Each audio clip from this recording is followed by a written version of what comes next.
The broadcast is now starting. All attendees are in listen-only mode. Hello, this is Lucinda Nord with Indiana Association of United Ways, and I welcome you to the fourth in our series of mini webinars about healthcare. In this particular session, we will talk about the Indiana 211 Healthcare Project, and this session is actually designed for members and stakeholders, as we have a different session that is targeted toward our 211 specialists. So in this session, we'll give you a little bit about the background and the implementation plan, talk about what the roles are for Indiana 211 in this project and how we work with key healthcare stakeholders, and as we do with each of our sessions, review key ideas at the end. So in the healthcare project, overly summarized, Indiana 211 and its centers will do four primary buckets of work. First, 211 will maintain information about the new healthcare options, including the navigator services that are available to help consumers to enroll in health plans. 211 is going to provide pre-screening and referrals to a subset of the total callers that are dialing 211. Indiana 211 will maintain a master calendar of all the healthcare and outreach and enrollment events throughout the state, as we know that many healthcare organizations have ramped up their education and outreach and enrollment activities, and this is a way of putting all of that information into a common calendar. And then lastly, Indiana 211 will provide regular reports to healthcare stakeholders about the resources that are available, the needs that we're seeing from callers and web searchers, the gaps in services, and any kind of trends that 211 observes over time. The map there at the right illustrates the 10 211 centers in Indiana and their service areas. All of the Indiana 211 centers work together in a system called Indiana 211 Partnership. So where did the healthcare project come about? It's really designed on a model that Indiana 211 has been using for the last 2 years in a partnership with the state of Indiana through FSSA. The healthcare project is based on the SNAP outreach plan, actually, where just to describe that outreach plan a little, Indiana 211 assesses SNAP participation. That's whether or not callers are already participating in the SNAP program. SNAP stands for Supplemental Nutrition Assistance Program, formerly known as food stamps.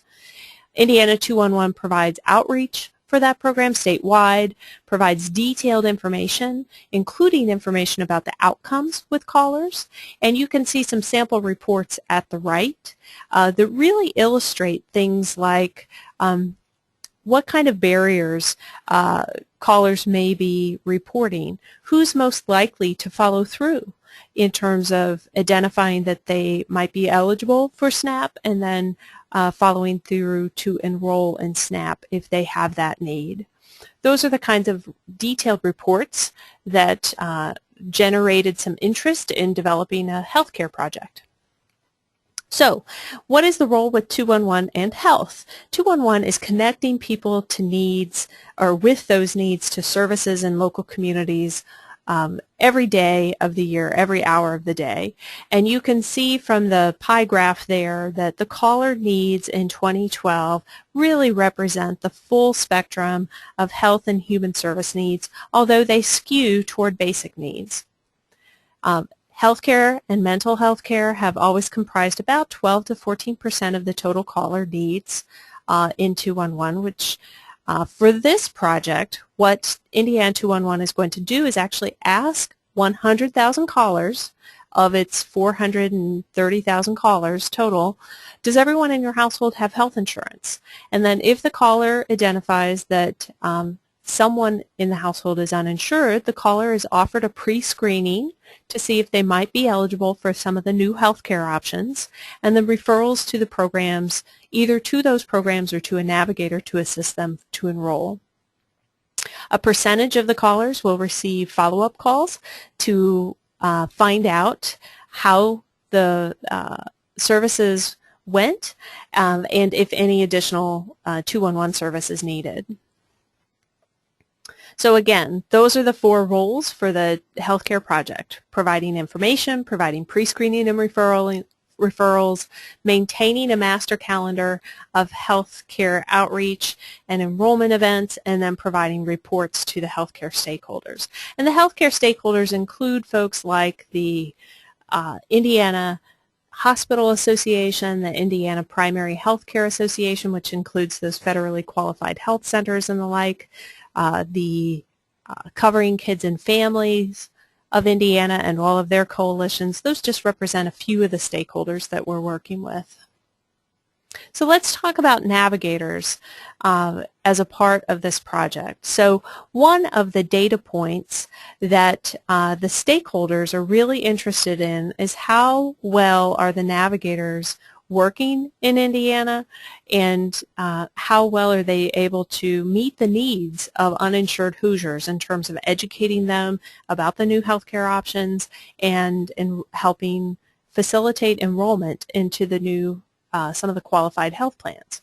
So as of January, the Indiana Department of Insurance reported that there were nearly 700 individual navigators in about 50 applicant organizations. So just as an example, and this is a very preliminary map, I know that it's way outdated already, but as an example, Indiana 211 generated a map to illustrate what is the navigator capacity throughout the state. So this map illustrates the population in every county, the applicant organizations as registered with the Department of Insurance, the number of Indiana navigators as certified by the Indiana Department of Insurance, again, as of early January, and then the referral organizations in Indiana that are listed in the Indiana 211 database. That are willing to receive referrals for navigator service requests.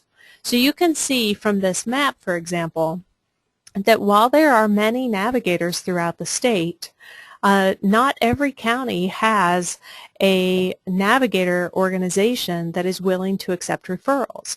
And what Indiana 211 identified as a challenge is that while there are many navigators and applicant organizations that employ those navigators, some of them are really focused on serving their own client base or their own customer base and are not able at this time to accept outside referrals from Indiana 211.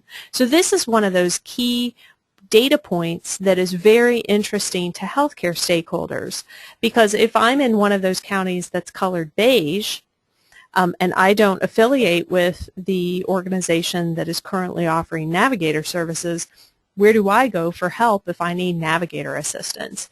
So that's why Indiana 211's data service, in terms of the detailed reporting it provides about resources, needs, and gaps, is so critical to the healthcare stakeholders.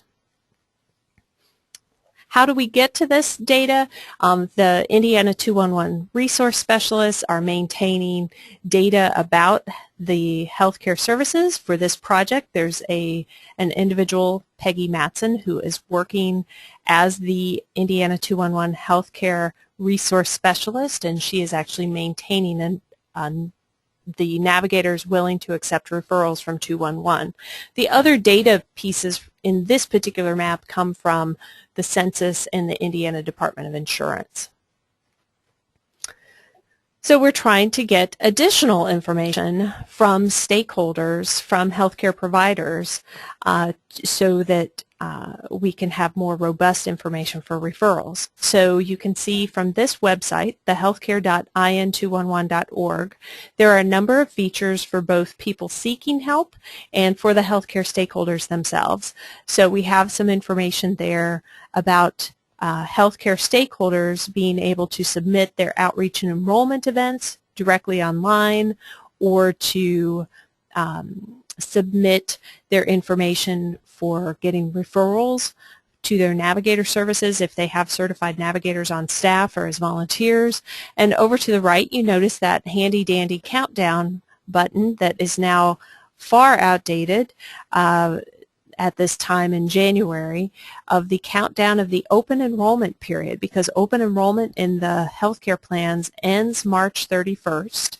Now, certainly individuals with certain qualifying events may still be able to enroll in a marketplace plan after March 31st, but we're really driving as a collective unit toward that March 31st date.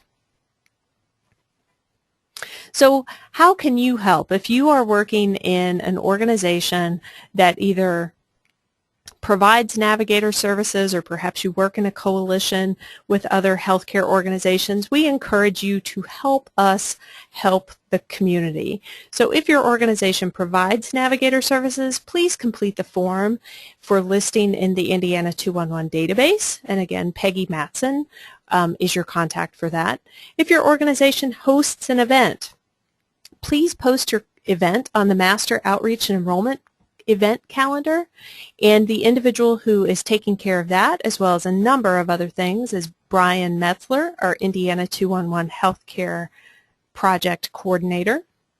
If your organization serves the uninsured, and we know many of our partners around the state, whether you are in a community or faith-based organization, you serve the uninsured, please consider posting flyers and encouraging them to call 211 or consider hosting an event locally.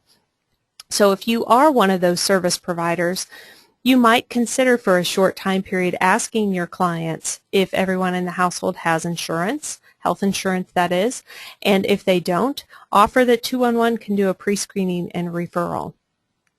And then lastly, if you as an organization or in your role in an organization are observing any kinds of barriers or needs or trends with healthcare implementation, please contact us, because we'd like to incorporate that into our reporting structure.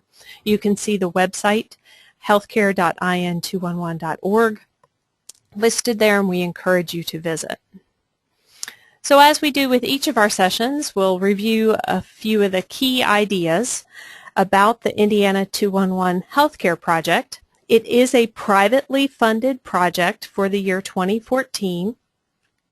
It's guided by key healthcare stakeholders who are really looking for 211 to provide a particular role for the state and in local communities. The project receives no government funding and is funded by private philanthropic funds, and we so appreciate the Health Foundation of Greater Indianapolis and our other partners who are bringing funds to this effort. As a part of the project, Indiana 211 and its centers provide that central hub for data about resources in the communities, needs of callers, gaps in services, and trends that we're seeing. 211 will provide pre-screening and referrals, information about navigator services and other related services, so whether the individual may be eligible for traditional Medicaid or Healthy Indiana plan, maybe the caller falls in the coverage gap and may only be eligible for safety net services, or the caller may be eligible for one of the new marketplace health insurance plans. The 211 specialist can provide the appropriate type of referral so that that caller can become connected with the services that meets their needs. We encourage everyone as a part of this process to help get the word out by either calling 211, posting flyers, or referring to our healthcare.in211.org website. This concludes this session of our mini webinars around healthcare, specific around the Indiana 211 Healthcare Project. We thank you for your attendance and your participation, and look forward to working with you.